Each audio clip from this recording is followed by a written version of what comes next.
Nàìjíríà wa pàápàá jùlọ nílẹ̀ Yorùbá wa ń bí ibi tó bá jẹ́ ká sáré sí àìsáré síbẹ̀. Tó bá sọ pé fẹ́ ṣe fìdáhùn sí ìlọ́pọ̀ èrò tó wà níbà ìlàmàrí o ní fìdáhùn tá nàbí ò mọ̀ rí sallallahu alaihi wasallam. Ní fìdáhùn tá nàbí ò mọ̀ fìdáhùn tó ṣe é pé àwọn àfáà gbé kalẹ̀ láti lè rí nǹkan mú lọ sẹ́nu. Qulil haqqa walau kana murran. Tọ́ba lọ́ fẹ́ ṣe ọjọ́ kẹjọ fún ìyá ń sìn ìyá bí wọ́n fẹ́ sìn ìyá parí ń sìn èrò pọ̀dúbá. Ànábì sallallahu alaihi wasallam ànábì ní bókù mùsùlùmí bá kú àwọn akayé àwọn tí wọ́n kírun sí lára wọ́n wá wọ 100. Ànábì ní ẹ lọ mọ̀ gbogbo àdúrà tó bá ṣe yóò máa bẹ́kù yẹn ṣáà ní tọ́ba wọ 100. Hadith mi ànábì tọ́ba wọ 40 tí àwa wo gbogbo wọn kò wá sẹ́ni tó ń ṣe bọ́ nù wọn gbogbo àdúrà tó bá ṣe ànábì ní wọn máa bá òkú. Èyí tó túmọ̀ sí pé tá a bá gbọ́ pé mùsùlùmí kú ó yẹ ká gbogbo ń tá a bá ká fi gbọ́ ọ̀lẹ̀ ká ṣe kí ni ká lọ darapọ̀ mọ́ wọn ń bẹ̀. Torí pé wọ́n tó darapọ̀ mọ́ wọn náà ládàá tó máa gbà ànábì fi wé òkè Uhud tí ń bẹ Mádínà ládàá tó máa gbà. Ṣùgbọ́n ìta ànábì rán wa àṣẹ o. Èyí tá ànábì rán wa òun la máa ń ṣe kí ni òun la máa ń gbé gẹ́gẹ́. Mo lérò wípé ìyá wa yìí ẹlẹ́sìn ni wọ́n gbogbo tí wọ́n ṣe lẹ́sìn láyé Ọlọ́run kó bá gbà ó Ọlọ́run kó bá ṣokùnfà àlùjánnà fún wọn.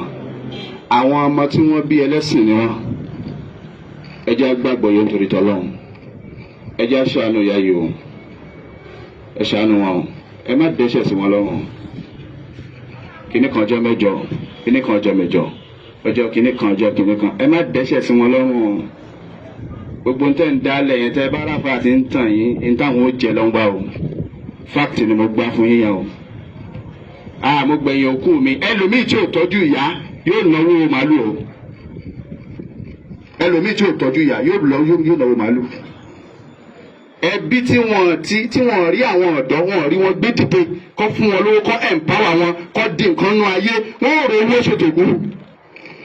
Ẹni tí ń gbé ní face me and face you just one room lásán wọ́n rùn lásán ó yìí jẹ́ owó ọdún méjì ṣùgbọ́n yóò ná $500,000 lórí gbọ́dọ̀ sí ìyá rẹ̀ ìlàkà ìbẹ̀dà. Eléyìí ò ń sọ̀rọ̀ báwọn alùsùnnà kan ní sọ̀rọ̀ ìntànẹ́bí sọ ní sallallahu alaihi wasallam ìntànẹ́bí ò bá wọn wá ẹ má jẹ́ àṣẹ o. Nínú ẹ̀tọ́ tí ìyá yìí tún dìsáàbù látọwọ́ wa òun ni ká sìn wọ́n dédé ìyẹn fáwọn àtàjọkùnrin. Obìnrin bá lọ ní ibẹ̀ náà àwọn afáàtọ́ ni kò sí ní tó burú ń bẹ̀ ṣùgbọ́n ká gbé òkú lọ sí tẹ́ kì í ṣe iṣẹ́ obìnrin iṣẹ́ ọkùnrin ni. Pẹ̀lú ògo Ọlọ́run àjọ débẹ̀ ni èmi náà máa lọ torí pé èmi náà fẹ́ gbà láàdá yẹn kì í ṣe torí pé mo jẹ́ mọ́ mú mo fẹ́ gbà nínú láàdá yẹn. Mo rò pọ́rọ̀ mi yé.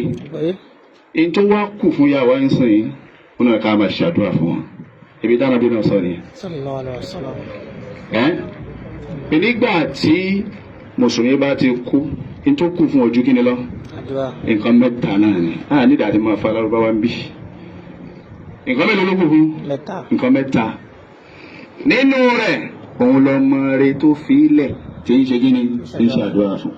Àdúrà yẹn èyí ṣe tó kú ṣo fẹ́ gbọ́ kì í dẹ̀ ṣe sàárà ọdọọdún kì í ṣe ọmọ rẹ̀ ní máa rántí òbí rẹ̀ lọ́dọọdún ọmọ rẹ̀ ní rántí òbí rẹ̀ every time tí ó máa ṣàdúrà fún kì í ṣe sàárà àkàrà sàárà kẹ́ ẹ wo ọmọ kan àbí méjì ṣoṣo báyìí ẹ̀yin òru wáyẹ́kì san mo san wáyẹ́kì lórúkọ ìyá mi kí ládàá rẹ̀ máa bá a baynaka wa bayna Allah láàrin ìwọ àtọ́lọ́run bá kì í ṣe àwọn sàárà kárí mi eléyìí tá à ń ṣe yìí ẹ dákun torí tọ́lọ́run ẹ má jẹ́ kí anybody gbé wa mága anybody ò gbọ́dọ̀ gbé wa láńdíkàpù ojú ti là o ojú ti là gbogbo àwọn ìkíní kan a fẹ́ ṣe special prayer fókù kò sí special prayer kankan tó tún tó eléyìí tá a ṣe fún yàyẹn sí látọ̀ ní Ànábì Muhammad Ànábì sì sọ láàdá tá a máa gbà tó kù náà máa ṣe kíní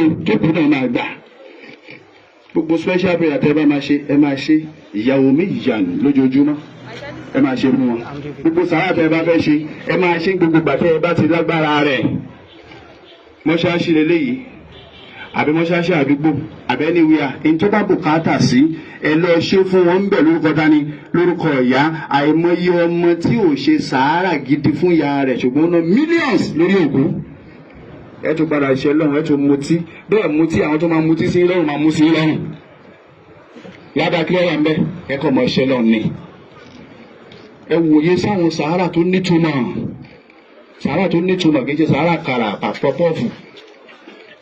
mo rò pé lásìkò tá a wà yìí ebi ń pa àwọn èèyàn bẹ́ẹ̀ ni ẹ̀rọ ẹ̀kọ́ àwọn èèyàn ń bẹ ládùúgbò lórúkọ màmá wa gbogbo ẹ̀yin ọmọ òkú ẹ̀yin ẹbí òkú tẹ́ ẹ bá ń lérò wípé Adédé Ayọ̀dé ìdùnnúdé láti iléeṣẹ́ alálùbáríkà kan kàǹkà. Salamulai Ọlá Resources Nigeria Limited ní iléeṣẹ́ títa ilẹ̀ tàbí ta ilé tó jẹ́ ní. Salamulai Ọlá Resources Nigeria Limited à ń ta ilẹ̀ à ń bá ní mójútó dúkìá àwọn clients. à ń ṣe survey plan C&O and competent engineers àti surveyors tí yóò wọ́n ilẹ̀ yìí pé pérépéré. pàbàmbarì ní iléeṣẹ́ wa à ń bá àwọn ènìyàn kọ́ ilé láti ìbẹ̀rẹ̀ títí dé ìparí tí a ó sì fa kọ́kọ́rọ́ ilé yín léyìn lọ́wọ́. Iléeṣẹ́ wa is a registered company with CAC tí a gba òtí àti àṣẹ láti ọ̀dọ̀ ìjọba. RC number wa ni 7399433. a ní àwọn plots àti acres tí a ń tà lọ́wọ́lọ́wọ́ sí Hayatu Salam Muslim Estate phase 1 wa ní Adekunle village off Agbada-Sokoto express road Atonta Ogun State. bákan náà a ní àwọn plot ilẹ̀ àti ilẹ̀ hectare tá à ń tà lọ́wọ́ ní ìtorí ewékoro phase 2 àti ní Adó-Odò phase 3 wa. òtítọ́ inú pọ́nbélé ní aláṣẹ àti olùdarí iléeṣẹ́ Salamulai Ọlá Resources Nigeria Limited Amir Alhaji Isiaq Abdulsalam Ọlámilékan fi ń ta ilẹ̀ fún àwọn ènìyàn. àǹfààní rẹ̀ o fún àwa mùsùlùmí àti àwọn ènìyàn láti máa bọ̀ wá ra ilẹ̀ rọrùn ní Hayatu Salam Muslim Estate wa ní Adekunle village off Agbada-Sokoto express road Atonta Ogun State. tàbí kẹ́ ẹ máa pe ambassador iléeṣẹ́ wa Alhaji Abdulrahim Ridwan Ayénígbà sórí 07034210855 tàbí 07036105238. ìwọ náà máa bọ̀ wá ra ilẹ̀ rọrùn lọ́dọ̀ wa kí o di onílé lórí.